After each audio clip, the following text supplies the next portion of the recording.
Hello and welcome, beautiful people, to yet another edition of Mijedo Kona Live right here on Vilekeke TV.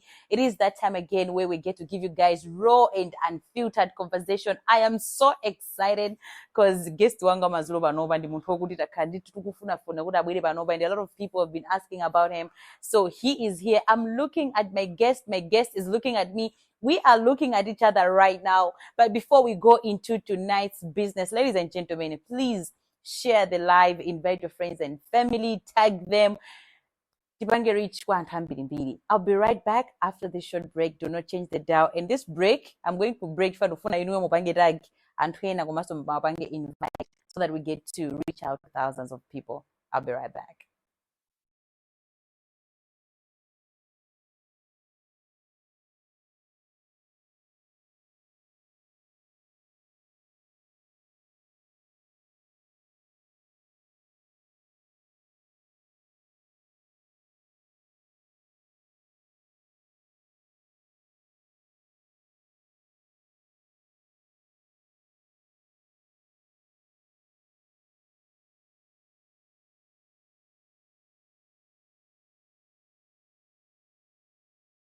Welcome back, ladies and gentlemen. In case you're just tuning in, my name is Felicitas Nya-Uyu, and this is Mijedo Kona Live, where we get to give you guys raw and unfiltered conversation. Ladies and gentlemen, my guest tonight is Mr.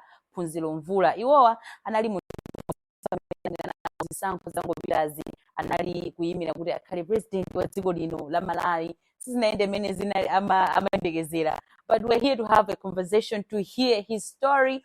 Kuti zinamba bwanji zikupitira bwanji ndipo what are the plans moving forward. Tinanena nditu ma wiki yapitawa kunena kuti tikhati kubweretsa anthu amene anayimira president komanso ma MP ngakhale ma councillor, because we need to make sure that we are holding these people accountable. Kuyambira amene sanakwanitse komanso amene zinathekera mukhala mukuwaona nditu akubwera on the hot seat.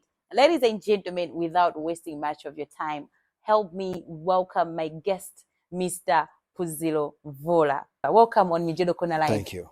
I'm super excited because last time ndimagona nene pa 16 igena ngapapo mangoti zi ndeti nati yaita gugode tatokozo timabwera pa Mijedo Kona Live. This is my pleasure. Mwina kungopangira anthu amene ndikoyamba kukuonani komanso mwina ena kuti anangokuonani pa 16 komanso kuziwa bwinobwino kuti kodi Phunziro Mvula ndi andani, mungazi fotokoze motani? Yeah, I can say kuti ine ndi nzika ya dziko lino la Malawi. Ndinabadwira ndikukulira dziko lino la Malawi. Ndinabadwira pa chipatala cha Likuni Hospital mu chaka cha 1981 pa 9 May. So school yanga yonse ndachitiraso Malawi muno. Standard 1 mpaka na 6 ndinapangira pa Lilongwe CCB Primary School. Then standard 7 and 8 ndinapangira pa Chimutu Area School. Kumene nasankhidwa ano kupita ku Bwaira Secondary School, kumene nakapanga form 1 mpaka na form 4. Form 4 ndinasankhidwa kupita ku University of Malawi ku Polytechnic. Nthawineyo asanayigawe akumana kuti Constituency College ya University of Malawi, the Polytechnic. Kumene napanga Bachelor of Science in Technical Education. Komano course imene ya zaka 4 koma nditaphunzira first year, second year ndi third year. Kunapeza kuti watuluka vacancy ku Malawi Defense Force imene amafuna ma officer cadets. So ndinapanga apply, anapeza kuti anditenga ano kuti ndika training ngati officer cadet ndili third year. So I had to withdraw from school ndikupita ku Mafiko kuka trainer ngati officer cadet. Ndiye kuti kupole kucha tinasungiza malo kuna kuti tikakamaliza training ndizabwereranso. So ndinapita ku Mafiko kuja kumene ndinakayamba training pa 24 January 2004. Ndikumaliza training pa 31st August 2005. Murati muone ndi nthawi yakulu kwambiri imeneyi. Intake ineyo ndi intake yokhayo ku Malawi Defense Force imene ina trainer miyezi yambiri.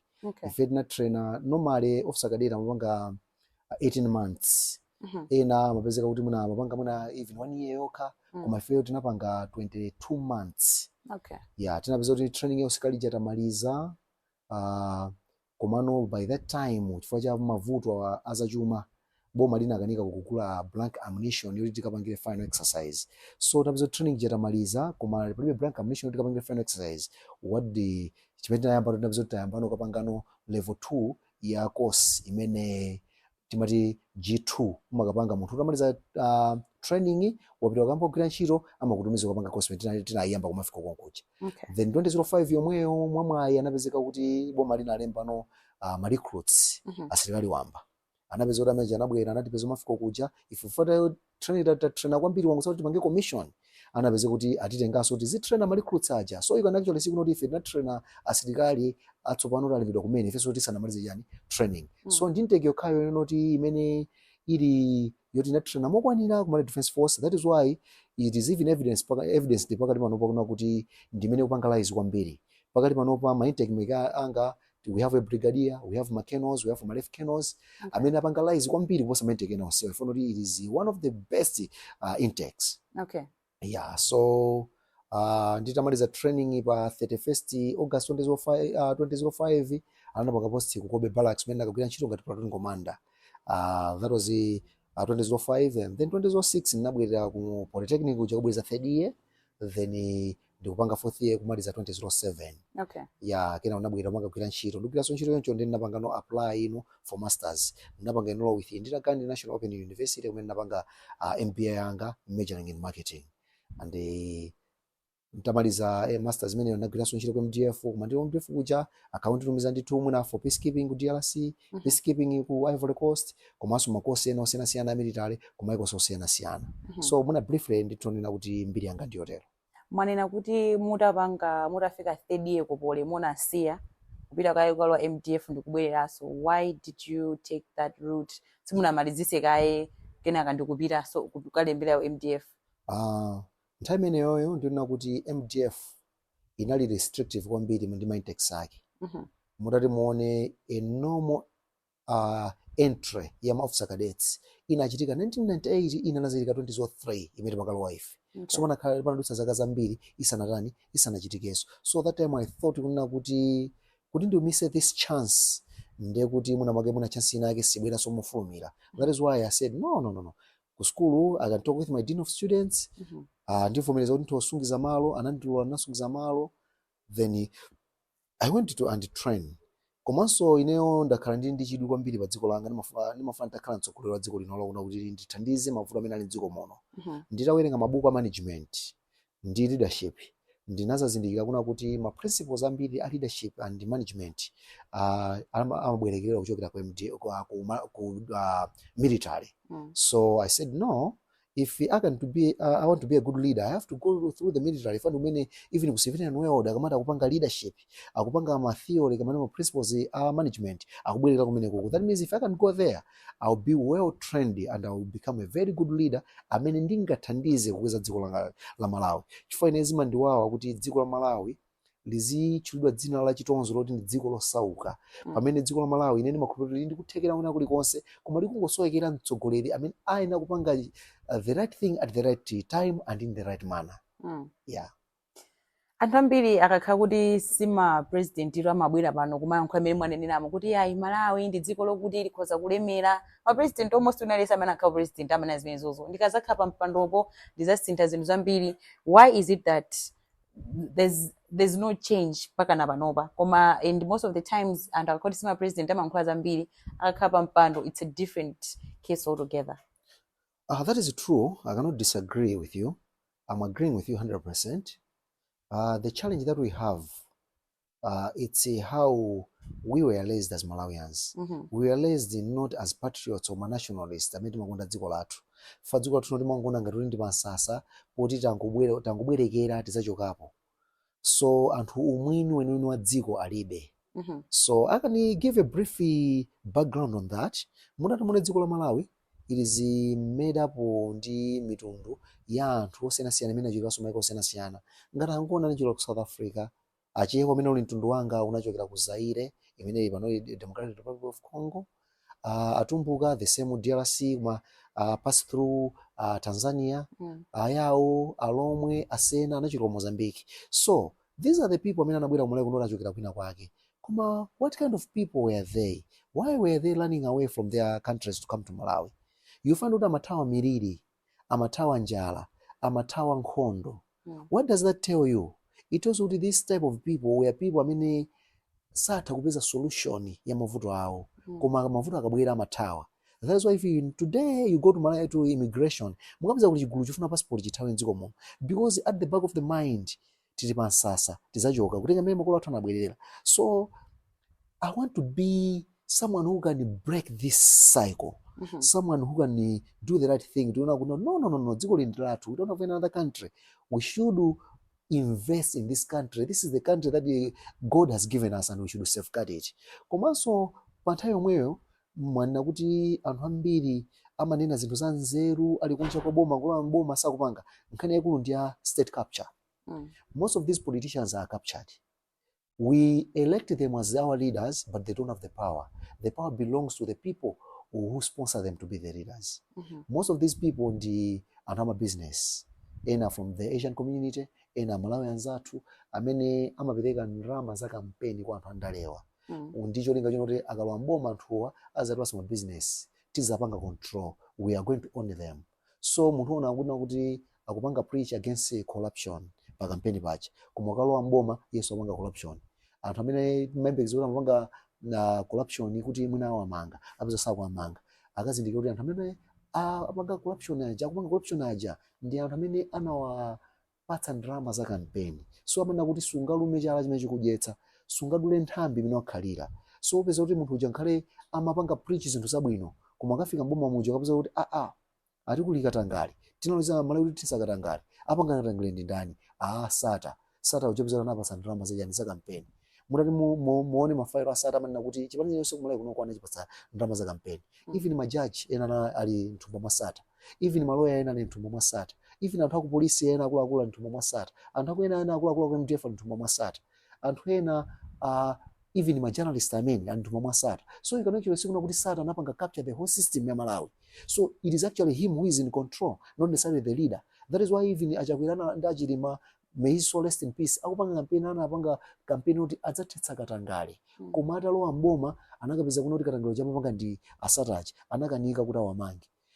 Martha Chizuma ngati director for anti-corruption bureau try her best kuti athetse kesi ya sata. Koma look what happened, she was victimized. Ana amapeza amangidwa ndi iyeyo chifukwa kuti sata anapanga capture anthu amene akuti ramulira. So I want to break that cycle ya state capture. That is why ndale zanga ndimafuna zikhala za low budget. I need to preach to the people what I believe can help Malawi grow, can help Malawi develop. Not necessarily buying them, not necessarily giving them handouts, not necessarily feeding them in lorries koma mwina kubwera walo ndipeleza kupereka mapepala olo kupita kwene mwina ndi function. No, because in so doing I will have a bloated budget. That bloated budget kuti tipeze tikatengaso kwa anthu omwe aja amene amapanga capture state aja ndi kuti sitipanga break this cycle ya state capture. So that is why muna approach anga imabwera ya simple.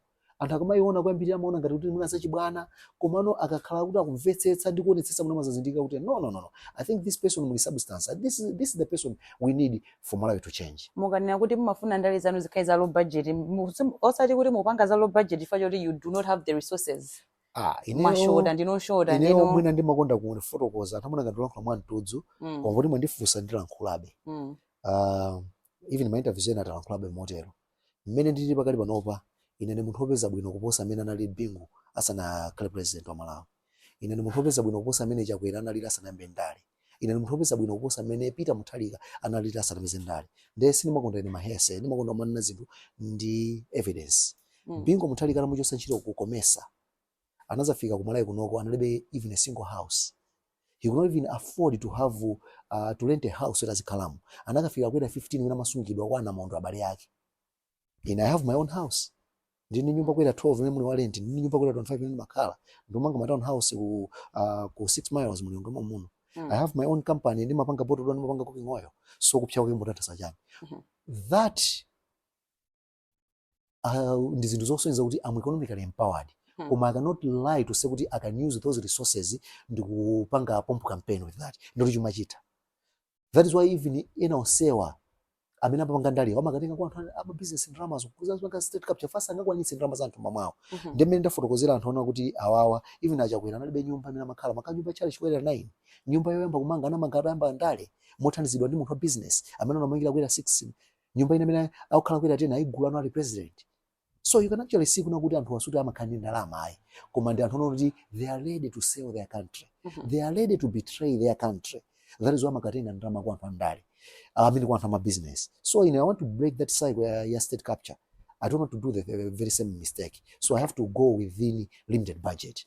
Komanso mwina ngobwera so pang'ono ndikutengereni nthawi imene mapanga ya campaign pamene anthu amakapanga submit ma papers mundatulukira ku BICC muli pa hijeti musana site zovala musana pisire mpaka na anthu anamboganiza kuti maybe is not mentally okay. At the same time anthu amana kuti munthu ndi ushura kwambiri wavutika komanso simunatulukira ndi munthu mmodzi ma supporters anu. Yeah, that is true. Dzina langa ndi Phunziro. What does that tell you? Anthu atengerepo Phunziro. I like teaching people life lessons. Kumalawi kwathu kuno kuti ndi anthu amene ali ndikuthekera ali m'midzimu anzeru kwambiri kuti if given a chance they can do wonders. But because of the system made napanga kuna kuti mtsogolera kwina akhale oneka supernatural wapamwamba. We as a country we're drunk with what I can say kamuzu philosophy, kamuzuism. Philosophy kamuzu noti a leader should be seen as supernatural. That is why iti manamizana kuti kamuzu asikumvera amakumvera ni nyumba ineyi yonse imene mukulankhula. A fallacy. Aya kamuzu ndi supernatural sanga kwatire amatokhala yeyo ndi moto azose nzaka muzubanda. That philosophy namanga nthenje. That is why each and every leader amene abwere even post one party rule mu democracy amabandrama kuti azikundikire akhale ndi that status. If I want to break that, I want to encourage someone amene makhala kumudzi amene ali ndi nzeru ali ndi kuthekera kuti akozothandiza dziko lino alimbe mtima kuna kuti no, a leader is not supposed to be a supernatural. A leader is just like any one of us. Koma amene mwina munhu kumudalitsa ndi mphatso yotsogoleriyo ndi amene angathe kusintha zinthu. That is why I came in a simple manner.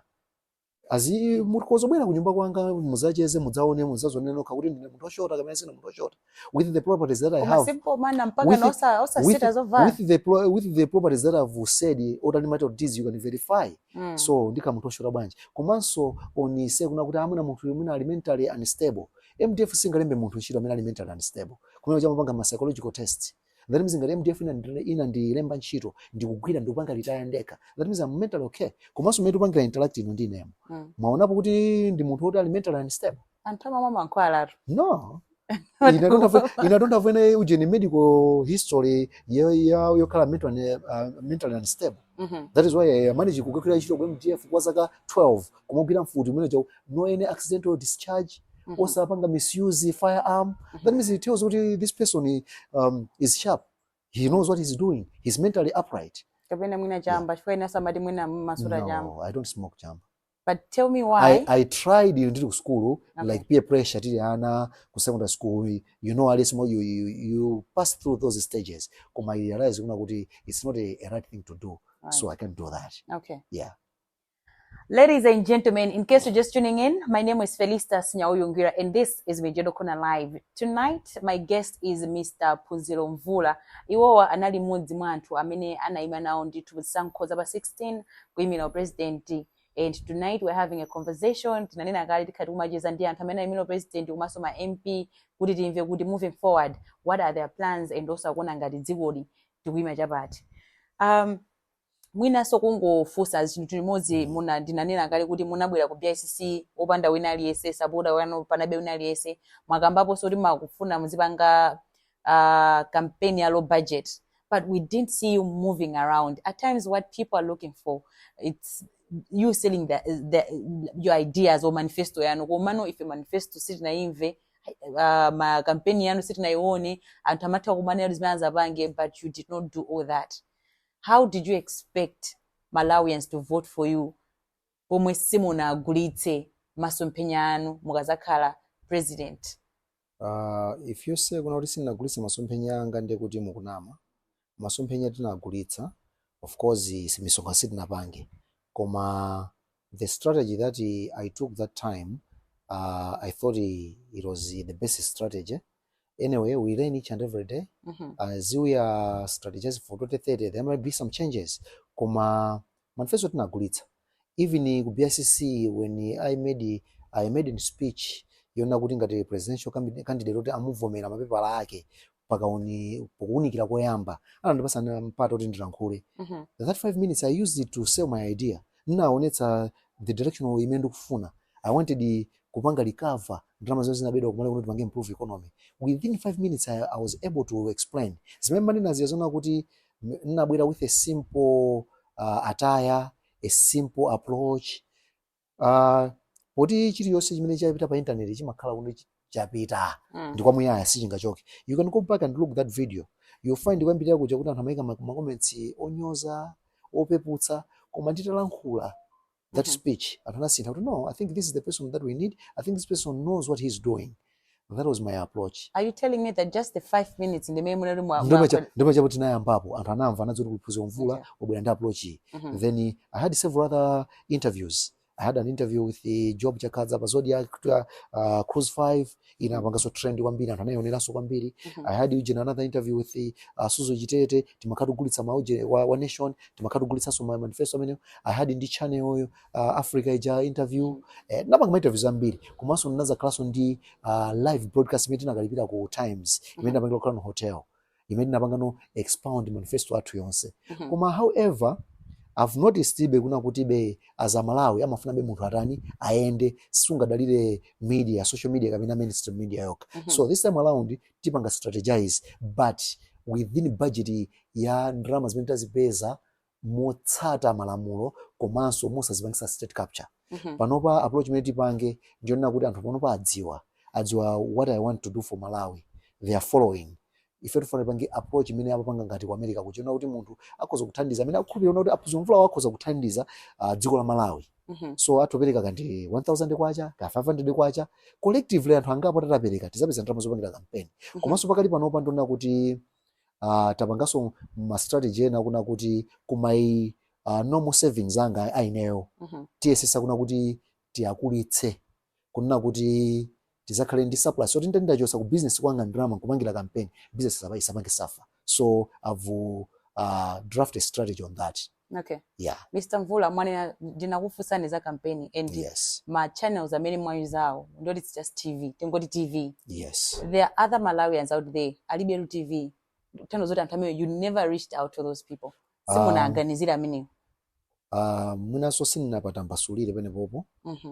Tinapanga so team yathu ya asilikali opuma amene amayenda door to door campaign amene midziso anaenda pena ndipena kumafotokozera anthu like kumangoji Kalonga Chitipa we had nditu kumangoji my running mate Ankwanda anaenda kwambiri anaenda mangoji anaenda Machinga amaenda nditu door to door.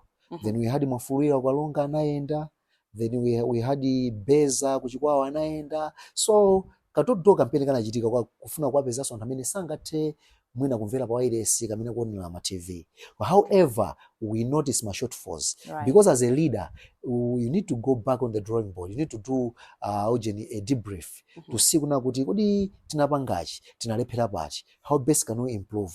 That is why we are saying come 2030 we're going to come very strong because we have done our homework. We have seen where we went wrong and how best we can rectify that. Okay. Yeah. Pamene munka kapanga submit mapapers anu unena muona mtima iniyo munkaona kuti Malawi akuvoterani ndithu kuti muwina chisankho chimene mukhala president.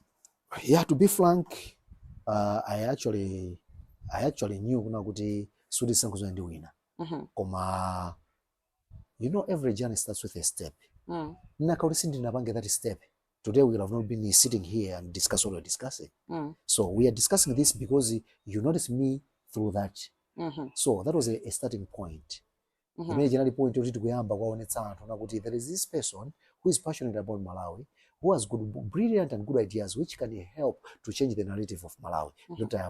That is why we are saying when you do something, you need to sit down and see so without starting, I would have not know such things. But now that we start and anadziwa, target is 2030. 2030, I know it will be highly contested. If I don't know Nyamata ambira kubwera, Road Bixani, kuma honestly to be with Malawians to choose fantasy and practical things. Alipo anzange nage amalankhula zinthu zabwino kuzimva, zosangalatsa kuzimva. Kuma that's not what we need as a country to go forward. Okay. We need a practical approach. We need to understand what is our problem. Where is our problem? originating as people. I've done all those research and ndikamapanga develop an idea or a solution timayang'ana problem imene inabwerera ndimene ikuphinjira Malawi ndimene tingaitetsere ndi key player amene angaipange problem solution imene kuti ikhale yotheka. I believe in a practical approach. I don't believe in a theory. I'm not dogmatic, I'm pragmatic. I can give you a very good example. Ndiri ku MDF ndapangako zinthu zambiri. You can verify munthu apita ku MDF mukafufuze ndi office yotsegula akakuzana kuti mfana uyu he tried kubweretsa my ideas ku MDF. One, ndina wauza komanda anga kamene ali General Dilo. General Dilo is still around. You can go and verify with him. I told him kuti ili minda imene boma nawapatsa minda siti kuipanga use productively. Ndipatse ndiyendetse mindayi. Ine ndikayendetsa mindayi each and every day majetsa asilikali imagula chakudya. Ndikuti budget ya chakudya tidula ifano chakudya mbiri tambozipangira toka. Surplus tizigulitsa pa mtengo wabwino kwa Malawi amene sangaonese muna kugula zodula zimene angagule kwina ndi kwinako. You can verify with the General Dilo. General Maulana is there. You can also verify with him. I also worked with him. Ndinabweretsanso idea ya performance appraisal ku MDF. Kalekale tikafuna kupanga appraise serikali timagwiritsa ntchito subjective approach imene imakutengera iwe imene ukungomuonera munthu and you end up missing a point. Ine ndinabweretsa psychometric test imene ku MDF akugwiritsa ntchito up to now. Kuna kuti no munthu tisamupange evaluate based imene tikumuonera koma timpange evaluate mmene alili. So we conduct psychometric test. I'm the one who developed that. Right. Ndikampo ku Palombe ya MDF. Mwenja ndinapita mwenja ngati platoon commander ndasilikali yanga ndimakhala a month. Ndinakazindikira kuti kulibe mipando mu tables amene asilikali kumakhala akafuna kudya.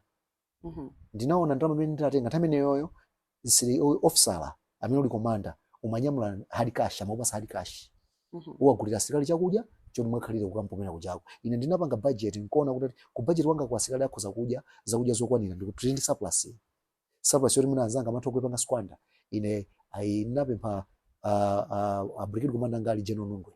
Tamene ali brigade commander ngo kuzomba. Kunoko ndi surplus. Ujeni I feel like kunoko mapezeka matabu ambiri. Ndigule matabu ndi surplus bwanji tindodinasi carpentry coordinasi kwathu kuti akamange ma tables ndi ma chairs. You can go and verify kuje ni ku Palombe camp ma tables ma chairs alipo. Komano mkhoza kutsimikiza kuti mina imene yoyo musilikali suri ndo anthu kumakhala anthu ambiri koma batunena running the country and anthu ambiri amanena tuzambiri achakwera anausana ndi CV yawo maboyi tsawo. Professor Arthur Peter Mutharika nauso aliso ndizimene anapanga. When I am a candidate in leadership, in leadership, if you are a good leader, you know what you're doing. We go for what we call hanging fruits, low hanging fruits. Doing within your means. Zimene ungatopanga tamene kuzipanga zipange mwabwino. Ndizimene zimanga prove no kuti if you are wapatsidwa challenge ikulu ukhoza kuyikwanitsa. If you fail to do a simple thing, can you do a bigger thing? You cannot. Zimene ndinena ngati ku MDF kuno napeza generator ku camp Palombe yoti inonongeka kalekale ine ndi munthu technical. Nakaiona kuona generator tu ili mafuta ambiri ingofunika service maplug anata taika maplug ndo ilo igwira. I use the same money kuipanga service anthu agwisa ntchito generator manager. Ndinapeza solar ita unongeka kapeza kuti solar ija unongeka makoso amadula mawaya koma mapanels ali bwino ma batteries ali bwino. I just verify ndikupanga rectify. So I'm a person who pamene ndakhala ndimayang'ana chikufuna ndi chani. How best can we rectify? The same I can replicate on the national level. That is why ngati munapanga follow muti ku PSC kwapita kamepala kucha. Ndinanena kuti amene akundithandiza ndasilikali opuma. Andithandiza chifukwa chani? Akuona mene magwira nawo ntchito. So ali ndi chikhulupiriro. Mwene kuti nditati ndagwira nawo ntchito kupitira patsogolo ndiwathandiza. Even pakati panopa pa 19 December papa kuli zisankho za bungwe limene limayimirira ma veterans ndi asilikali opuma. Limene amalicha Verom. Veterans and ex-service League of Malawi. I've never approached them since ndinapiteko koma asilikali ukhandipanga nominate unoti ndikaimene opazisankho ngati mtsogoleri wa bungwe limene lili. Kusonza kuno kuti akukhutira limene ndimagwira nawo ntchito akudziwa. That is why ku China use atimati meritocracy. A leader cannot just come a leader without portraying chimene anapangapo. because they believe kumpasa leader based on merit. So merit amayang'ana unkapanga chani, unapanga zotani kumene koko. So ineyo sinakhalapo councillor, sinakhalapo MP, nimagwira ntchito ku MDF. You have to appraise me based kumene magwira ntchitoko. Komanso ndinakali kwambira kuchaona kuti if you want to be a leader, you need to understand the military doctrines. Chifukwa management and leadership yonse imene ili kuchitika kumene ku civilian world iko anabera ku MDF, anabera ku military. So I was in the system. Yeah. Okay. Are you sure kuti anthu ena amene manazo kuti amene akupanga ni support ndi anzano aku MDF? Yes. Are you sure they're not supporting you because they know kuti mukazawina mpika ona osafuna zaba kule mwamene? Chifukwa daona so nthawi zambiri ma leaders mukakoti mwafika ma position mwaboza kuti mukungopasana pachinzake. I don't believe in that. I believe in ndakambakalizana meritocracy imene amayuza ku China. The same which was used to build Singapore to be what it is. But you agree with me that the leaders out there, I'm a personal position based on... What I can tell you is this. Soldiers are not necessarily supporting me because kuti ndizapatsa maudindo. They are supporting me because I know amene mokita nawo ntchito. That is why anandipanga support pazisankhozi panopa akundi panga nominate ndikemena kuzisankho za Verom. Nanga ku Verom muso ndikapatsa mphika. Mwina nakha ku president kwa munakati amuna atsafuna. Mwina kuma customer benefit mwene. Nanga ku Verom kuona kuna kuti kusoyekera utsogoleri. Right. Accountability imasoyeka ku Verom. Pali zambiri zimene zosokonekera and they believe kuti if President Mvula comes he will rectify that. And mark my words, if he indeed I will take Verom, I will change zinthu zambiri. Mwina imodzi mene mwina anthu angomva nawo ndiona kuti Verom pakali pano imadalira kwambiri ndoti chithandizo kwa goodwill kwa anthu a goodwill. Pa 11 November paja makulisa ati mapope flowers reach ndimene mathandiza asilikali opuma. That is not enough. MDF inapereka kale munda kwa asilikali opuma koma that munda is not productive. The same ndikafuna kupanga ndiri kwa MDF kuchana napempha unoti ndikaendetse minda ijana ndikaniza nthawi imeneyoyo chifukwa tikaiti munda uwu tupange ukhale productive. Uzipanga produce chimanga chokwanira bwino, uzipanga produce soya okwanira bwino, uzipanga produce sunflower okwanira bwino, then tipeze ndalama tigule machinery tizipanga so add value pa munda pompacha. Imaji chand every day imaji sansira ndasira mbiri amafuna kuja. We need to produce zinthu kumunda kumene kujako, add value and sell to MDF. Okay. Profit imene jayo asilikali amene anasiya ntchito akuvutika azithandizika. Okay. Yeah, asilikali amene akudwala akukanika kuti akafika kuzipatala zabwino ifo alibe kuthekera tiyamba kupanga support with that money. Chifukwa tiyamba kuzipatani kuzipezera toka. Tikangodalira chithandizo kwa anthu chithobwera kamene singabwere. We need to have a proper investment which can generate income yoti pange support asilikali amene akuvutika.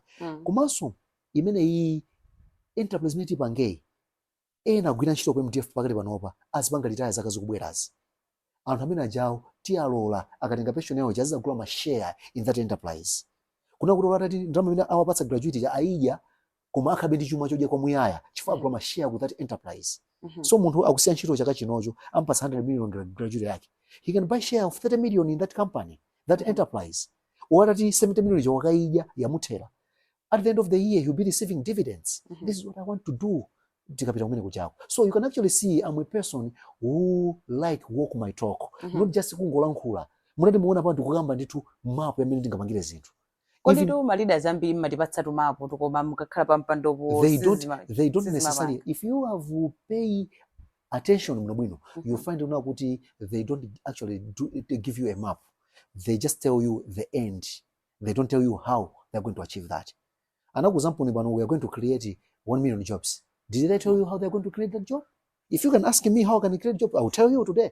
Because this is what I've been thinking, this is what I've been developing for years. I can tell you not if in any bank create jobs in Malawi. I will tell you now. Ndikamandena kuna kuti tikufuna kunoti panopa chuma cha mala sichikuenda tubwesa economic recovery plan. I will give you an economic recovery plan imene sipinja Malawi. Like boma panopa latenga economic recovery plan imene kupinja Malawi. Akweza misongo. Mape ya anthu ndiomwe ichi. Okay, boma lilibe popumira, yes, they have to do that. Awine utapange increase revenue kuti awine trust ya IMF World Bank. Koma zoyo zapinja Malawi. Ine akani develop. Ndipo boma la IP munali I've been expressing una kuti ndindi economic recovery ngati mukufuna I can share with you. You know isapinja Malawi. Instead of raising SATAX and VAT mmene tapangira kuchoka pa 16.5 kufika pa 17.5. Instead of imposing some new tax on kutenga ndalama pa ATM, kutumiza ndalama kwa Airtel, kukweza msonkho wa pay, we can increase a way of government collecting revenue koma mosapinja Malawi. Misonkho vatu kunsiya pa 16.5 pompaja, osakweza, osayika so charges ku bank, osaka charges ku Airtel money, osakweza pay. Koma tikuzopeza kuti ndrama zabwera. Do you want me to share with you? Mafanzi fusa kuti ndikudikira kuti munene kuti ndrama zosikozobwera bwanje. What we can do is this. First and foremost, our tax regime we use about what is its weakness? Its weakness is that few people pay tax. A lot of people don't pay tax. So it is actually few people who are tax compliant who are overburdened. If you don't know, no, we tichepetse msonkho koma tichulukise tax base. Alipo anthu ena akamapanga a lot of money each and every day on their business, but they don't pay tax. Anthu mwina aziwaya chipsiwa. Anthu ati ma restaurant kategoria 13 market kuja, kwa ina 3 market ipo. Sakuma msonkho. But those people, they make a lot of money. Mwina so kuposa so munthu amene akugwira ntchito amene akudulidwa pay. Now, these people sakuma msonkho amauzemba. Okay? How are we going to encourage them to kupereka tax? First, tabatsika msonkho kakang'ono kuti athoka kuonesa kupereka. Wa chips uja tinoti pamwezi amene akugulitsa chips uja pamwezi azingopereka 1000 kwacha kuboma. Can they fail to pay 1000 to kuboma? They can. 1000 is just too little. Okay? What restaurant ija imati chimene restaurant uja azingopereka just 1000 kwacha ngati msonkho kuboma pamwezi pacha. Can they fail? They can. Of course 1000 ndiyo chepa akhoza kupereka koma Malawi amaondo thawa msonkho athawabe. Ndeti kuyika incentive yopanga encourage. How are we going to encourage them to be paying that 1000 kwacha kuti boma lipezebe revenue without overtaxing the already taxed people? This is what we're going to do. Munthu amene ujaya akalembetsa tipini yake kwa MRA. Tipini yake tipanga male ndi national ID yake. Tipanga male ndi Airtel money account yake kamina mpamba account yake. Kuna ndizo 1000 kwa chacha pamwezi azipita so ku office kupereka azipeleka pa Airtel money pompaja ndi mpamba. But now this system ikhala kuti ikupangidwa follow ndi MRA. Munthu amene for 3 to 4 months sana jombeko uwapereka ukhala kupereka 1000 kwa chacha amene ndio kuti already qualifies to get loan ku NIFI. Mmene timapangira internet ujene malona pa internet aku bank alo sana bank acha kuti umathongolandira message kuti I know you qualify to get a loan. Ndiye kuti munthu amene azilandaso message pa phone pake pompacha chifukwa he's a tax compliant wakapereka 1000 kwa chacha koma izi 4 alanda message you are a good taxpayer boma lokuthokoza kuti ndi good taxpayer you have qualified to get 70000 as loan ku NIFI. Ndiye kuti ku NIFI kuja kulibenso ziyammadadalo zaona kuti ngokulaperekera ndale ukhale wachipani chikulamula izikhala system generated. Iwe ngati upanga default sotenga na loan. Because palibenso simuzika panga so apply system izi ngozimanga generate yoka kuti ni boma lapereka mwina 24 billion ku NIFI kuti thandizira anthu ama business. Amene akukhoma msonkho wapanga kale qualify kulandira loan manager. Azinanda message pa phone yake payeto pa phone pacha. You are a good taxpayer, you are a good citizen, a tax compliant. You qualify to get 250,000 as loan ku NIFI. Okay? So, ndiye kuti ndalama manager ilo kwa account yake kucha. Pakala procedure. Press 1 to get the money. Papa yolo kwa account yake kucha. Kupereka so azipeleka through chani? Airtel money mweja kapena mpamba. Now, chifuna kuti tapanga system imene ijayo taipanga generate ndi national ID yake. Ma defaulters tamana ma social services ena. Watenga loan kuma afuna thawa safuna bweza mu college. Ndiye kuti amene ujayo timana ma social services ena. Mwina panopa kuli akupereka mwina fertilizer subsidy uja. Maja I don't agree with that ndikupereka chisanzo. Ndiye kuti akakaswa pa ID yake ichi akozoti no munini ngokole ku NIFI simupereka simulanda no fertilizer. Ndiye kuti anthu will be forced kuti ngongole akatenga zitani azibweza. Ndiye tupangaso extend kuchipatala. Kuchipatala chikhale cholipira. Koma kulipira kwa azilipira ndalama zochepa anthu. Like contribution pa mwezi just 1000 kwacha. Aliyesamana kusa zaka 18 above just 1000 kwacha pa ujeni pa mwezi pacha. Singazani ube 1000 kwacha ichi. Ndiye kuti kupita kuchipatala kuja. Anthu amene munapereka 1000 kwacha ichi akuthandizana. Amene simunapereke simuthandizika. Ndiye anthu ana kuti ena mana kuti ayi mwina ife tilibe kuthekera sitingapeza 1000 ngamacha 1000 ali sakhoza kuipeza. Ndiye tuna kuti amene simungakwanisa kupereka ndalama muzikagwira community service kukati sesera town.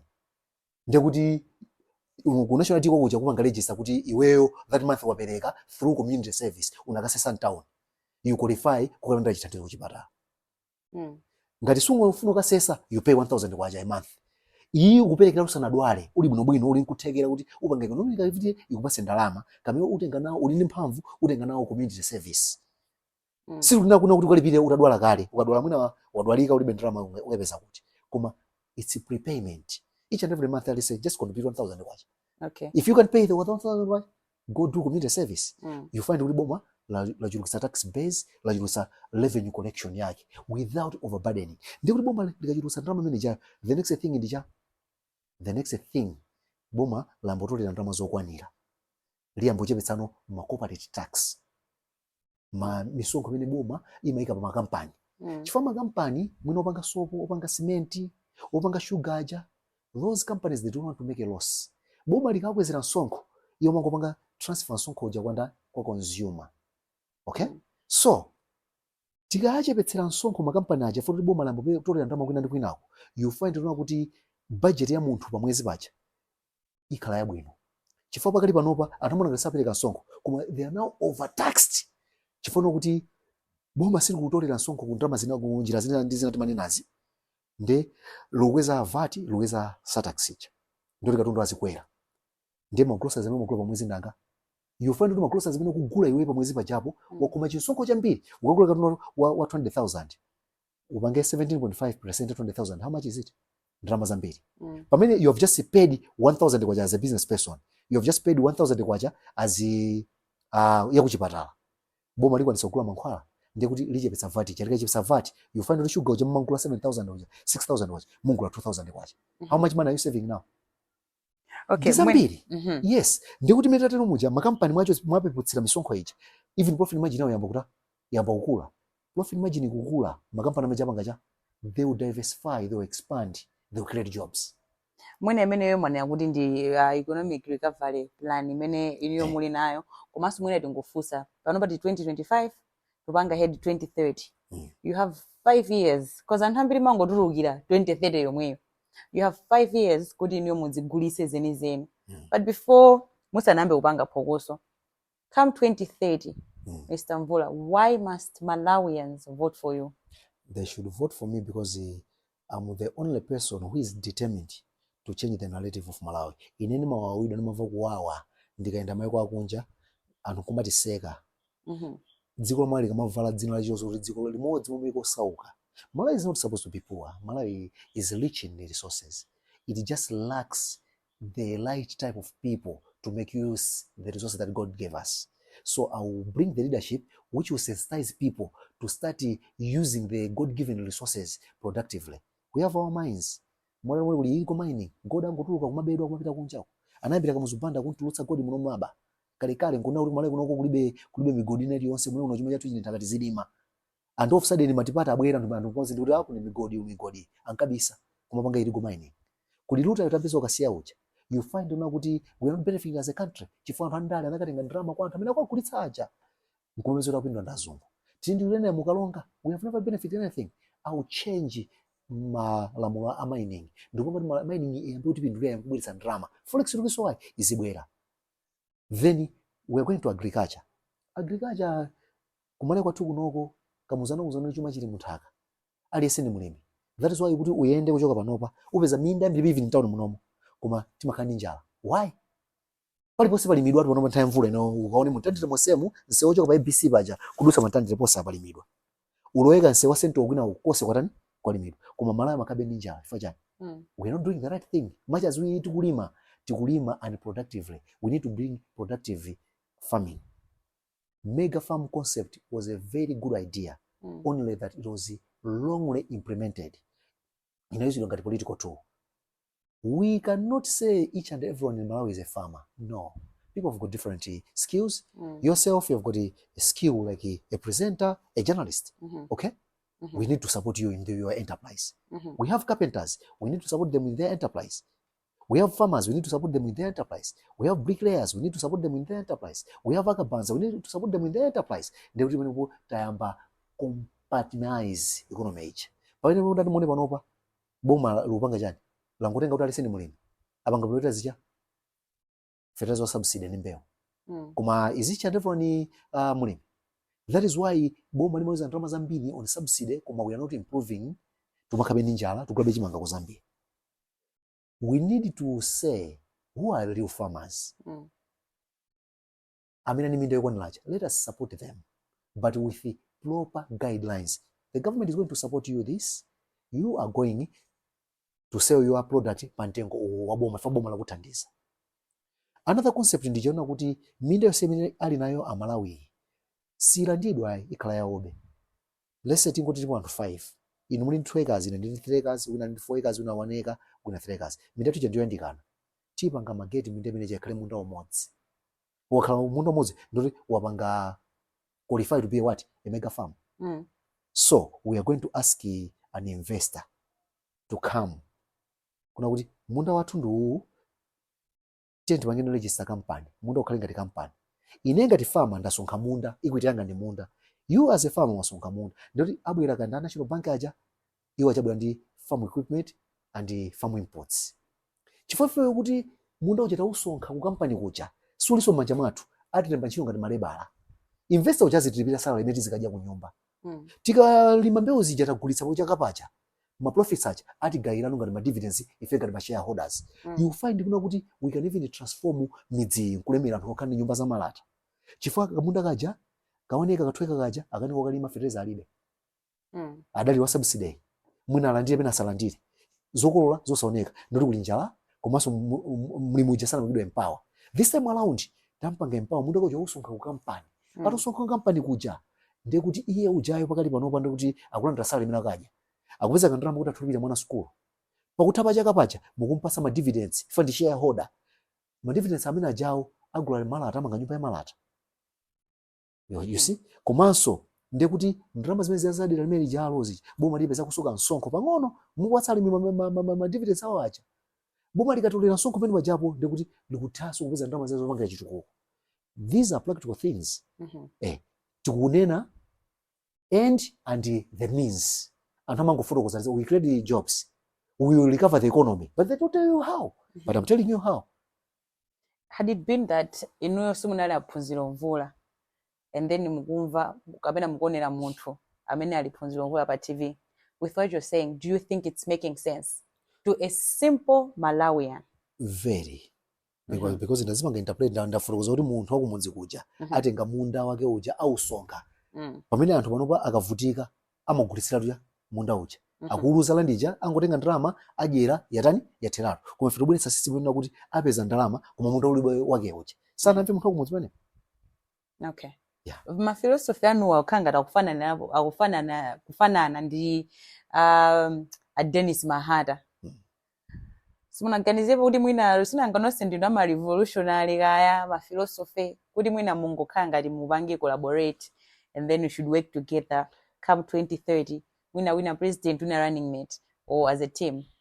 What you are saying is true, and I think mapanga interact with Dennis Mahata. You can actually contact him. Tukupita kuzisankho izizi. I approached him atokomfotokozera tinalapanapo. I approached Midwal Tobias, I approached Dennis Mahata, I approached Kudino Janindani, napanga approach anthu angapo kuna kuti tipange as a team. And I was not imposing myself to be the leader. Ndana kuti tikale pansi tipange common consensus ya mmene tingapititsire Malawi. Amene dolobe sanando zaona kuti iwo akufuna akaime paokha sangapange alliance ndonali yese. Mahata ananena kuti he's not even ready at that time to do that. Okay. What I can say about Mahata is a brilliant young man with bright ideas. I appreciate his ideas. The only challenge mimi maona ndi philosophy ya Mahata ndio nena kuti ama tamangira stage number 2 tisanamange stage number 1. Okay, stage number 1 indeed. Mutati mumvetsetse bwino mwezi ndikamba ine apa ndikukamba za ifeyo ngati Amalawi. Zomwe tingapange ifeyo ngati Amalawi kuti tisinthe narrative yathu ngati fa Malawi. Dennis Mahata amakonda kwambiri kutengera by international level. Azungu this, azungu that. I am with this, I am with that. We can't attack those people before we build ourselves. Those ideas are nice. Koma nakufunika stage ya 2. First, tipange building yathu ya loko ya Malawi. Timpange Malawi empower. Tikampanga Malawi empower, we can now be able to challenge IMF. We can now be able to challenge World Bank. Without empowering ourselves, we cannot challenge them. Ifeti kama victims. Ndima kutopeleka kama example na kuti zipatala zathu zonse kunoko mwina 80% or 90% is sponsored by donor. Azungu mwetu kwani nawo. Azungu mwetu anatipanga enslave aja. They still want to enslave us, but now using economic parameter. We need to, of course, emancipate ourselves from them, but not in a hurry. We need to be systematic. Fapa nukotela kuti azungu situ kufuna soni. Liverpool Trust ija ite, Clinton Foundation ija ite, Global Fund ite, angafenda malanga. Because my ARV metu kumwawa, they're sponsored by Global Fund azungu omweo. Okay? So, mahata it goes stage number 2. The same thing that Black Americans have been doing. That is why Black Americans in America, they are still not empowered up to now. Why? They waste their time in castigating Zungu anati zunza ndi state of trade, Zungu amatere. Instead of looking at what is Zungu amene kuti atipange enslave fete kale pasi pake. Adatipeza weakness yotani. Tingatani ife kuna kuti tifike pa stage yake ija. They were not looking into that. That is why up to now udanda ulabe. That is why my blacks are pelo America. The same with South Africa. Ama kudanda apartheid, Zungu matipanga this. They don't look at their weakness. Where they went wrong. Kuti Zungu cha awapange override, awapange overlook, mkuma apanga kuwapondereza. First, look at yourself. Look at the speck in your eye. Remove it. Then you look my areas are antwena. So in here I believe kuti foundation tiyambeketa konza mavuto athu. Mavuto athu tukuzowa konza popanga nzika zodalirika. Zikale nzika zodalirika. Zisamatwa nsonko meni manina muzizito koma nsonko. Zikale nzika zodalirika zoti zisiyeka tangale. Zikale nzika zodalirika zisamabeka katundu wa boma. Zisamange vandalism. Tikati ndoti zimeti nazozi tazisamala. Then we will move stage number 2. Inu nyumba sunga mange yopanda foundation. So what Dennis is doing is we like building a house without a foundation. You can't have a tree bearing fruits without roots. What he's trying to do is only we should have fruits while pasipa means kujedwa ndi chiswe. I'm saying no. Let us look at chiswe ichi chane ndi chiswe ichi ndeti kayang'aniza majani ma fruits amuntengo. Let us build this foundation ndeti kayang'ani. I'm challenging you. Olo Dennis atakhala lapa apa ndinzanga timachesa. I'm challenging you. Chuma china uli yamba kwenda bwino cha Malawi. IMF ijasinga kale so a thorn on our skin. Because saziti pasa ma conditions we are able to do things on our own. Chifapo no amakupasa na conditions nota kweza ni misonko mupange maximize revenue collection because we are failing to collect revenue each. Nde akutusa kuma revenue tutoria mmene mani na mujondi tapanga increase tax base revenue tutoria kuno bwino. IMF ngatuza noti chepetsanuje ni musalembeso ntchito anthu.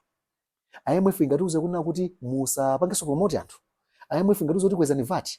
No, because they akuza nuna kuti inuyo balance of payment yanu mukuikwanitsa. Sakupanga ni impose ma condition ena loss. Kuma for balance of payment yatu mangani kuikwanitsa nditi mafuna donations and ma loans ndi ma grants. That is why amatipasa ma conditions achi. We have to rectify, we have what it takes. We have Lutile, we have God, we have our land. Let us make use of this. We have human power.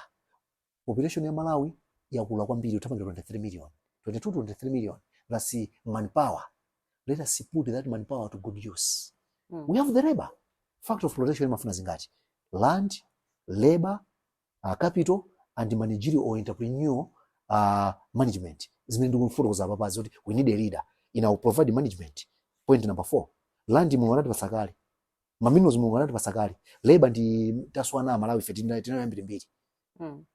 So let us translate these other 3 into capital. Then we will build our economy. Okay. Yeah.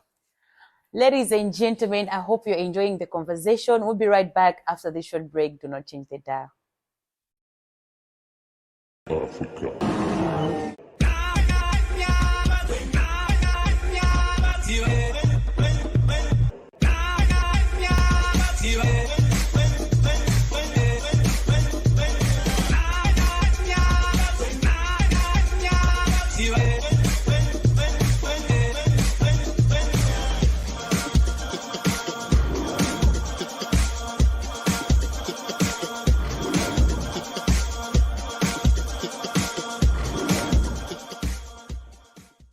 Welcome back, ladies and gentlemen. Raw and unfiltered conversation zimene zimakhaluka mpana pano pa mijedo kuna live and alendo anga lero ndi Phunziro Mvula and aonanso kuti panenso funso limodzi limene anthu amafunsa mu introduction mjasimuna nini ndipo naye waladi kufunsa pata unoti ring itu palibe pachalapo ku BICC kuja munatulukira opanda apa mbali mai kunyumba kwaliko. Yeah, and I'm married with 2 kids. Okay. Yeah.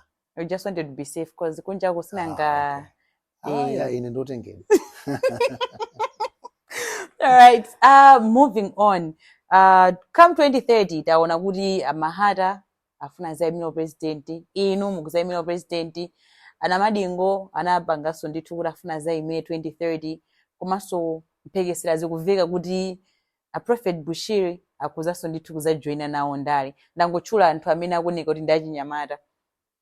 Panthu amene takambawa mwina niyo kukuba kutorano kai given a chance muna kandinu dzika Malawi ndi pali anthu ngati amenewa pala Mahata pala Namadingo pali Bushiri amene niyo mukhoza kunena kuti this one is a good leader ndipo Amalawi akhoza kumuvotera malingana ndinuyo mukhoza kusankha ndani and why? Mwina mupange paraphrase una kuti amene musanene kuti amene atha kumvotera munena kuna kuti amene ukuona kuti ali bwino ndi ndani ose mafokozawa ali bwino kwambiri ndi anthu kuti akhoza kuthandiza dziko la Malawi. So ineyo I always believe kuna kuti this country needs a collective effort. Right. Yeah.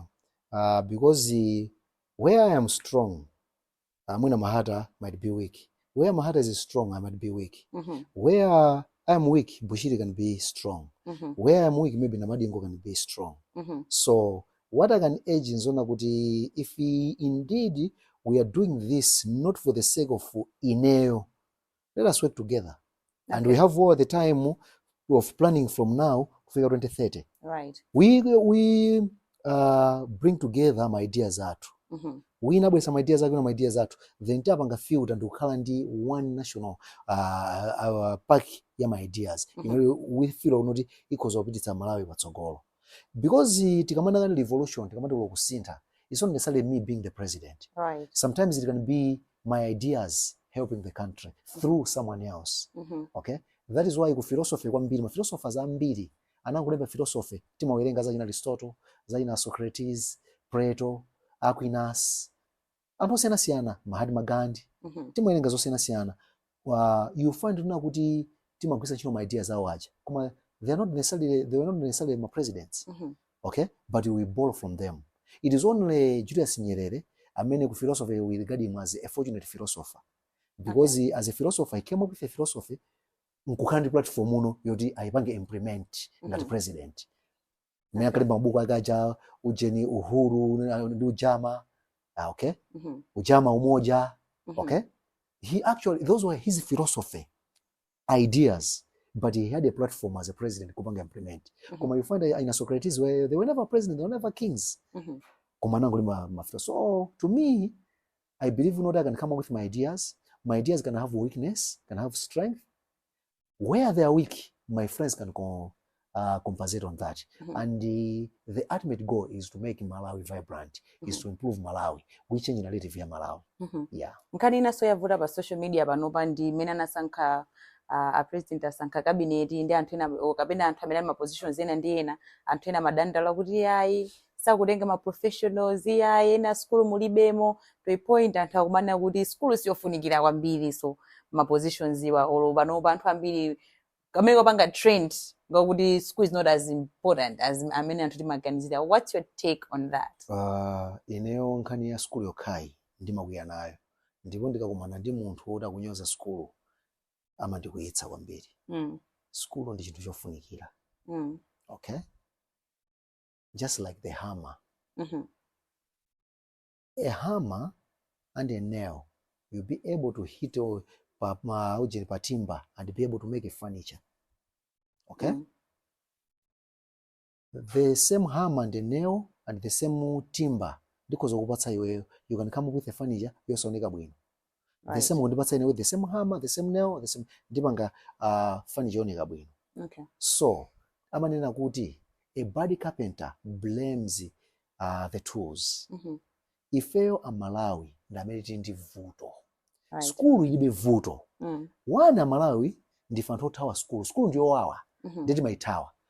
So Aquinas ananena kuti chinthu chimene munthu umachiopa chimene sukhala nacho comfortable, you try to find ways of justifying kuti sichimayeneka kuti chichitike mifa iweyo sukuchifuna.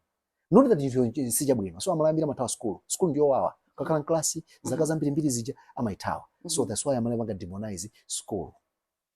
Ineyo ngati educationist, munthu oti ndinaphunzira za education, ndawerenga ma philosophies ambiri, even ku education, ndi ma philosophy, contemporary philosophy, economic philosophy. Ndikhoza kunena kuna kuti vuto meti nalo ife ndo Amalawi, ndonena kuti ndinafotokoza ku interview ina yake mbuyo. Ngati generation yangayi, majority tinabadwa ana malnourished. Okay. Because Malawi is poor, Malawi nthawi zamakhala njala, ana sadya zakudya zokwanira. That is why even boma lina kaluya misamo intervention umapereka phala soya. But I think just to make sure kuti malnutrition ijatithane nayo. Kuti chipatala ndithu ana malnutrition amakasiya umene chomwe katani kuti awadyetse. Why? Ifeyo ngati Malawi, somewhere somehow sitipanga bwino. Sitipanga bwino motani. Timabereka ana tisalirede. We need to start kubereka mwana nthamene titirede. Kuti mwana chatimudyetsa bwino timuveka timuphunzitsa. Izizi tumapanga pano paza uchitsiru tupanga pano pa bebe mama, bebe daddy utenti usiyeni sungatithandize. Mwana mafunika kuti abadwe and raised properly, adyetsedwe mokwanira. Amalawi ambiri ife tinangobadwa unplanned. Ndiye tinazabweretsa mawu ofuna panga cover that kumana kuti mwana ni mphatso yochokera kwa Mulungu. Mwana we need to plan for mwana uja. Iweyo sukutha uzidyetsa weka. Why should you give birth? Iweyo sukuziveka weka. Why should you have a child? So if Malawi timangoberekapo, timakanena naja kwadyetsa. As such majority ya Malawi, I'm sorry to say this, our brain was not fully developed before tinabadwa malnourished. Therefore, our brain is not fully developed. What we have mastered as people, it's memorize and write pass exams. Not necessarily get the knowledge, think upon that knowledge and apply it. How can we apply when we are not thinkers? How can we apply that knowledge when our brain was not fully developed before we are malnourished? Ndikuna makati mwana ngati school ndiyo safunikira. Komano, mwina sofuta anthu sazitikira. People can do a research. People can find out. Mulungu mene anatitengera brain yathu. Anairenga kuna kuti imapanga kipi china chilichonse chimene wakumana nacho moyo. From the day you were born to the day you die. Chiyonse chimene maso kwa chiona wakanga nacho encounter chimasungika at the back of your brain. Komano chimapita ku subconscious. Now, mwana amene wadya zakudya zokwanira, brain yake ili fully developed. Amakhala ndi mechanism yopanga retrieve experience imene wapeza ija ku subconscious kubweza ku conscious. That's what we call thinking.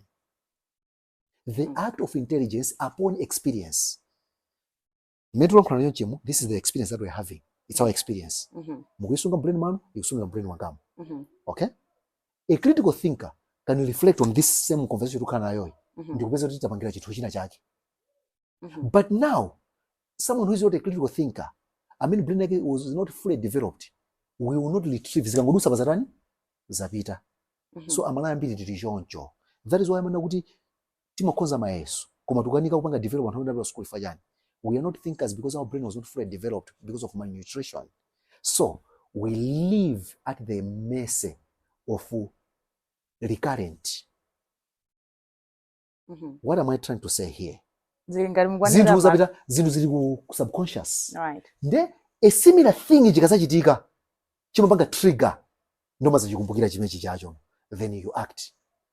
You can agree with me, a normal Malawian would be naye pina pake mwene beka penta maybe unskilled labor utisana to school bwino. You find una kuti amapanga makani. Ichi chimatero olozimuza kuti ndibwese chito ayi titere. For example, kulima mizere tenti pangena across the slope, not along the slope. Ine makolo athu ife timangopanga chani along the slope.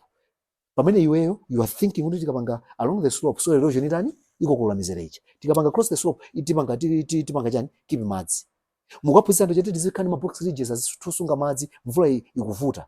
Wina panga ndi makolo athu sitimani machoncho. Why? We are not critical thinkers. If we are critical thinkers, we cannot despise education because chiyonse taphunzitsidwa chicha chikubongo kwathuku nde thinking yathu ija because brain ndi bwino titho chipanga retrieve ndi kupanga innovate and being creative and find solutions to our problems. But if we are not thinkers, critical thinkers, we fail to retrieve that information to be innovative and find solutions to our problems. That is why tuvulira bendi hunger up to now. That is why zipata zathu zithandizidwa benda azungu amene manoti ankati abasati funula zabwino aja ndoyipa aja anatipanga kapolo aja koma amene tudalirabe tudalira kabwirika ndalama kwa IMF code bank because we are failing to use the same knowledge. Chifukwa school metu panga kunoko ito nimamva kuti mwana yakulemba maiso a Cambridge ndi yakuti ku Britain kulanda zo zimene akuphunzira mwana wakunoko zimene akuphunzira mwana wa Britain ndiya zofanana pamene ngosiyana ndi application wina brain yake fully developed zimene amaphunzitsa zija azigwisa ntchito to be creative and innovative and be able to find solution to these problems wina ngoziyang'ana. That is why inene ninakwiya anthu amugawana ma social media mukuti kodi chiwala tinkaphunzira chija chinatipindulira chani sichinakupindulira because you're not a critical thinker. Chinatipindulira chani chabwera fuse ninu as a critical thinker chiwala chicha chinatipindulira zinthu zambiri ndi ndatamba solira anthu ine ndinapanga technical education timapanga design and realization. When we want to design a structure we look at the existing structure chiwala chicha ndi structure pophunzira chiwala chimakhala ndi hind legs then you go further kuti hind legs imathandiza chani chimanga kuchiwalachi to leap forward. You want to produce something which chikhala in motion chizipanga lipi you borrow from that grasshopper. Yeah. At the same time tupita kwa agriculture chiwala chimaononga mbewu chimatijera mbewu sichoncho chimaonongera mbewu. Entomologist akafuna kuti apeze solution yothana ndi ziwala zija kapena ma insects aja akuna wapange study how they behave how they were formed ndimene mungatobwera ndi kama pesticides kapena ma biological means othetsera. Without understanding that you cannot go into that.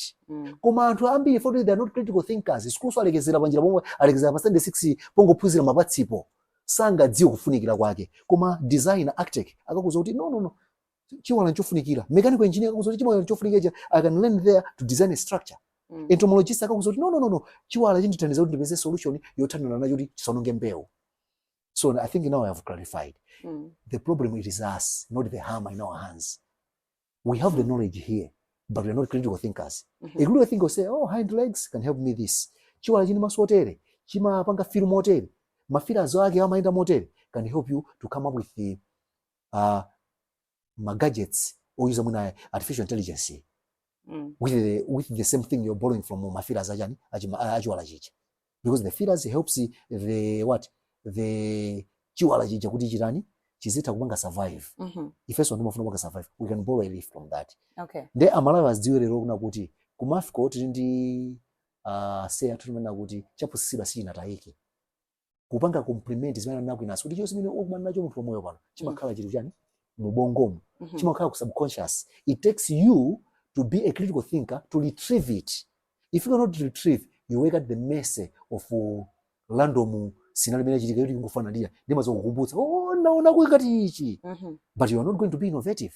But if you are deliberate you find you'll be retrieving that information and apply it. Sinanga mwina akamena kuti ayi maphunzira za mapleri a Canada pampas of Canada zinathandiza chani makibutsa akwizika zinathandiza chani no you learn prairie of Canada you learn pampas of Argentina kwa maphunzira temperature yake ndiyo tani temperature yake ndiyo tere let for party yake ndiyo tani yotere soil yake ndiyo tani yotere then pakili thinking baja you come to Malawi kodi ku Malawi kumene kuli temperature yofana ndi pampas of Argentina prairie of Canada ndi kuti kumene kuli soil type yanga ya ku Canada kumene kunoko ndi kuti so you look at economic enterprise mina kupanga mene kuja yolima wheat kuno timaja bread each and every day but we're not producing here wheat.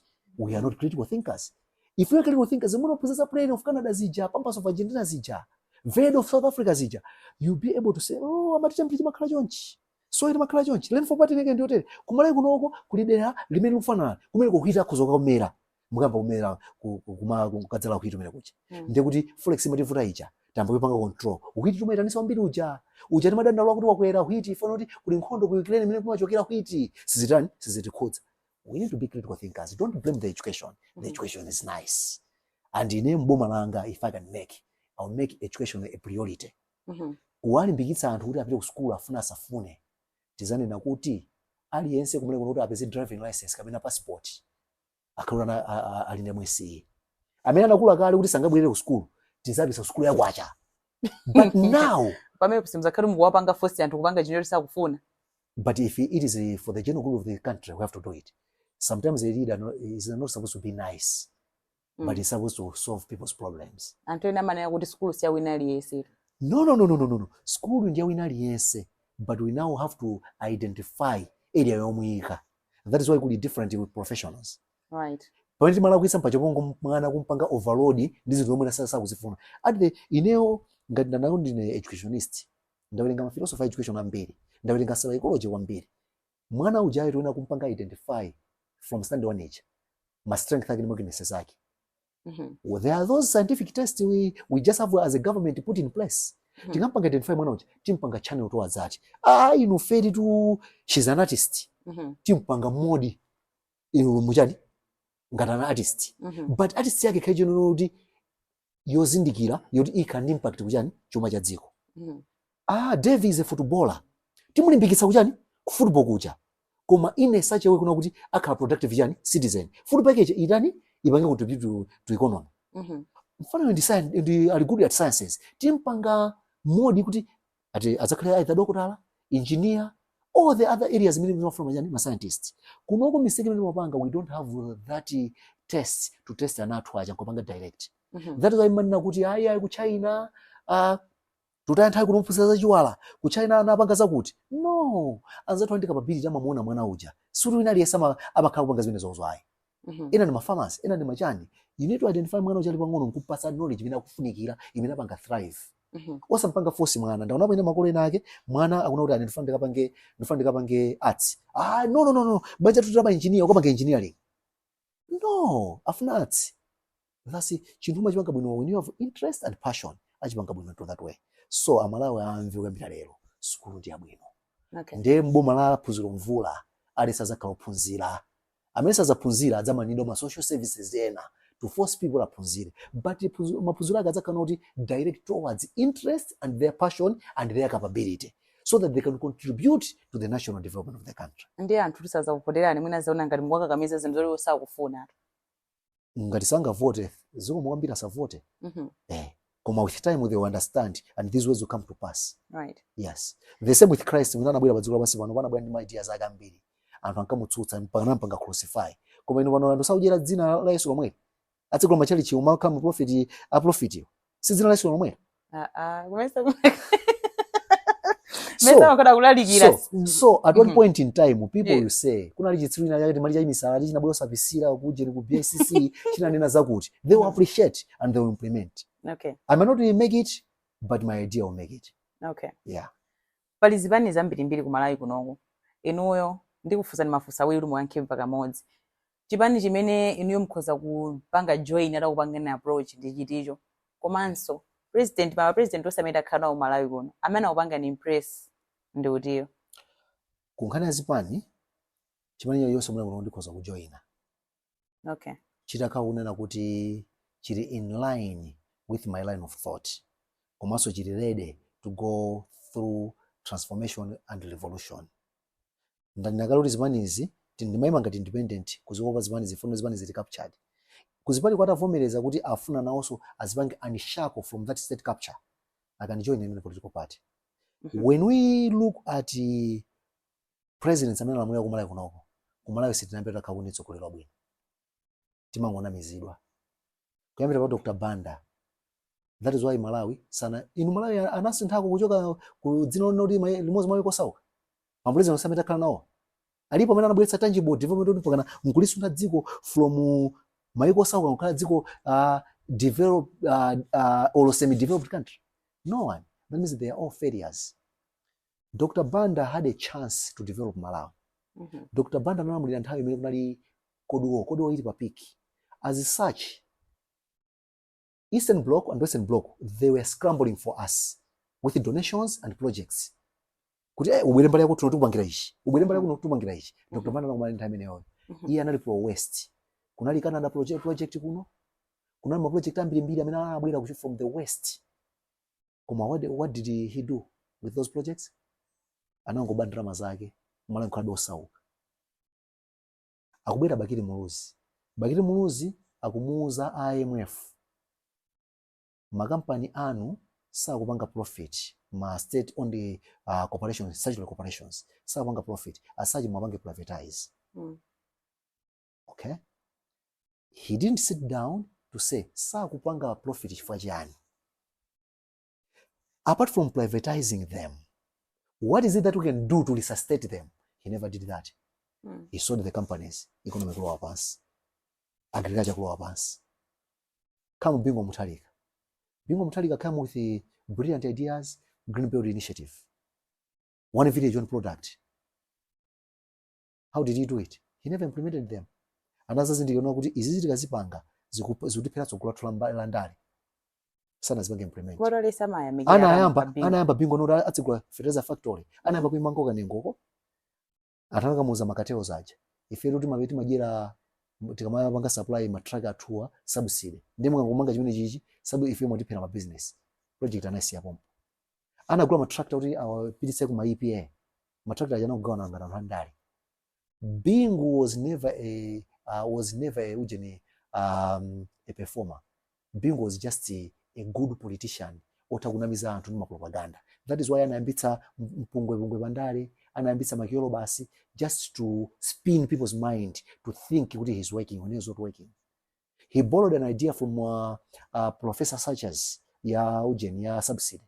Professor Sanchez boiremba nana kuti anamene apanga benefit this year. Akale empowered next year salandire mu anthu ena. Koma munthu subsidy amalanda chaka chino chaka chamawa. Why? Because subsidy ya Bingu inapanga direct towards peasant farming. Anthu ankhala ndi chakudya. If it boma limene limakana libeze ndalama, loti libeze ngongoli na ngongoli anthu akandi subsidy ija because yopanga promote peasant farming. So ubunaka uli pachi. Akuchoka Bingu. I just wanted to photocoze. It was just 2 years ya maijabe, so it didn't have any impact on when. From just Banda Bwira Peter, he's a statesman. Peter has what it takes to make Malawi go. However, amatagulira sunaye ndale zimpango valaidi. First time yake I remember anayamba bwino. Ananena kuti ndikufuna ndisipange separate government and party. Anakuchipanda namuzoti ya mukatero sizenda bwino. He bowed down to them. You look what happened. Anadadi. All that nuisance. But he had brilliant ideas. This time around, ndikumona ngati kuti akufuna apite ku his original ideas yona kuti azipanga ntchito mmene amadzira. Because Peter, mwina pamulezi ndosewa, I tell you, if you can test their IQ, you find out it's only Peter amene mwina IQ yake ili high. Oh, these are no. In position because now he's ndakale kuti muleke kulibe konsokolera bwino. Koma not kuwesa kumata mbasula. If angapitirize kuna kuti at least ayambe kupanga zinthu in a professional manner, we might be able mwina kapena kona kozina zosintha. Koma we have to see angwemba kumene just 2 months in office. Let us wait and see. Time and history will judge us. Koma all in all, tikatenga ulotenga chakwera kwa ikapa. Kutenga Peter kuti mukaisa IQ. You find kuti chakwera li slightly lower kwa IQ ya Peter. Peter knows what it takes. He's a statesman. That is why even 2020 or 2019 with my vicious demonstrations Peter could have used the army to silence my demonstrations. But as a statesman, we have to give him an honest on that. But however, he should not allow politics to override his God-given way of thinking. Mena ndapangira first term, ndakutikasoni ma disaster. Ndikuona ngati anthu ambiri mukumaya mikira mukabwera pano pa chifukwa chokuti awina ali mboma mwinaso mupanga ayi kuti akuoneni ka position ina yake ola anthu aku DPP akukondeni. No.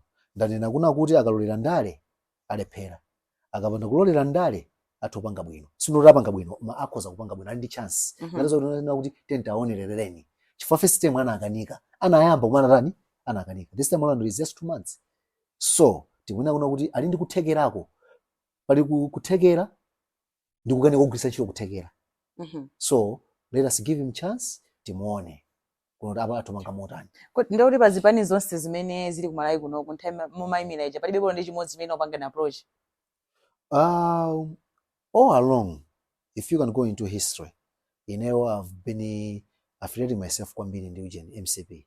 That is why 2019 and 2020 I endorsed Chakwera amene ali president wa MCP. Okay. Koma I was also the first kupanga letezo wanka mademonstration namangisa kunzuzu aja ndi kulonga kunoko titaona kuti akulephera sakupanga zimene magaza kutani kupanga. Okay. DPP pang'ono nthambi mapanga ma demonstrations as an interested party anapeza kuti abwera not kuti ndamene ayambitsa ine ndamba pa nthawi yanga koma anthu ena ku DPP anaza ndi join ngati achinanamiwa munaona naenda nawo ine ndamapanga zanga ainanamiwa ku DPP anaza join ifuna kuti at that point in time tose timakhala tupanga chinthu chani chimodzi.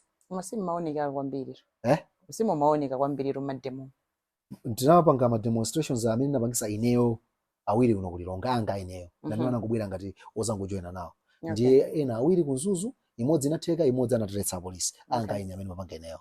Koma nditazoona kuti za activismzi anthu ena ake akupitira kusati zolinga za ine ndinazisiya that's why sinemaoneka nangu ndinathamire kuzisiya because ndazi kuti anthu apita mwe chapitira jera kuti akapeze kuchani ndalama analibe ma principle. That is why akapita ndo kwa MCP kuja amakala ndi drama akhala chete zikatha drama zija phokososo akatani akatani drama akatira pito DPP akatenga drama. So ntazindikira that ndikona siya I don't believe in doing chinthu for the sake of doing. Ndimafuna chinthu kandi impact. So naona kuna kuti tupanga zinthu masanje sisikani impact ene yonse chifukwa anthu akupitira jera. Okay. Yeah. I think ababa tikupita no kumapiro nkhani ikuoneka kuti zakheso ndi part 2 part 3 nthawi ina but mwina mawu anu omaliza ku mtundu wa Malawi but before that mulati mwawina ndina president ya dziko la Malawi mungonena mothamanga ni nthawi zimene mungasinte 5 things. 5 things. Yes. Economy ya Malawi ikhale yozimira pa yokha. Okay. Ku Malawi kunoko je nditisinte ma city anthu akale ma citizens proper citizens. What do you mean proper citizens? Amalawi ambiri pakali pano opanda nthuti zosamalikonda because they are not proper citizens. That is why amapanga vandalism, corruption, palipose kuba. We need to inculcate akale anthu discipline. That's a proper citizen. How do you plan on doing that? We can do that through proper education system. Right. Ku social revolution tili ndi mfundo number 1 timanena kuti give positions to people who see common good on their own. And anthu ena achiwiri amene who can see common good on their own if they have been given education and information give them. Ndipo ndino gulu lachita tulokanikali punish them, use security apparatus, use legal framework to make them proper citizens. Okay. So human capital development, economic growing the economy through ziyandamanya za ulimi zija mining, job creation and the like. From there tikukayangana tsopano kunkhani tsopano inoti tizipange posture on the international scene. Malawi should now emerge as a giant. Because tindi kutekera titatakuza mavuto tour we can be there. Many China inakulira, many India inakulira. Those are people with the same red blood as ours. They have got 2 eyes, 2 ears, 2 legs like us. We can make it. And from there, security we can improve. Okay. Crime rate we can lower. Okay. On crime, let me just explain that one. Amalawi are disadvantaged. They are in poverty trap. They are just surviving.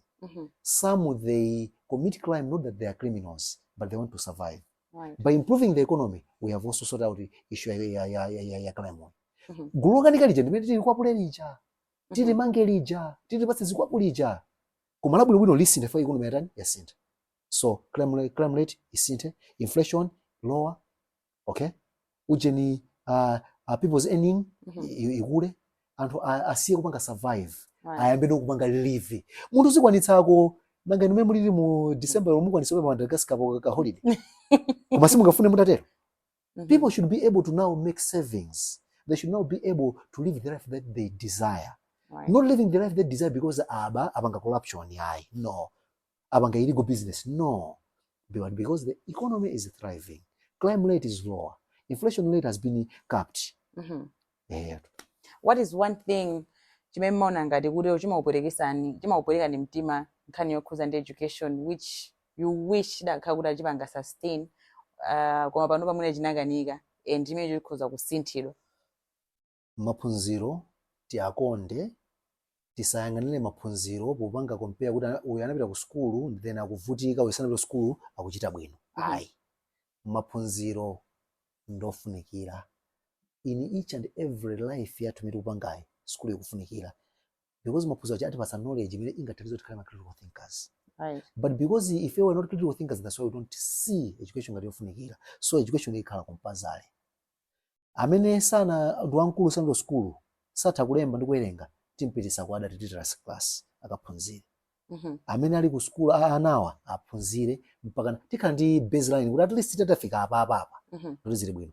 Ngati kumaphunziro okuku ineyo kuma ndiwawa kwambiri fa cha university education metu ipangira management opo. Ine napita ku university nthawi imene we are supported. Tinati magona pa hostel, timapasira chakudya. And at that time uhule kunalibe wambiri. Unaliko yes, koma osati kwambiri ngati panopa. Ana akuvutika. Mwana achoke kuchitipa, apite ku polytechnic akaphunzire sakudya chakudya alibe. Alibe malo ogona. What do you expect? Mwana panga uhule. Akhala nyamata ayamba zamutanyula, ayamba za climb. We need to understand university education is not for everyone. We need to train a few people whom we can be able to support them.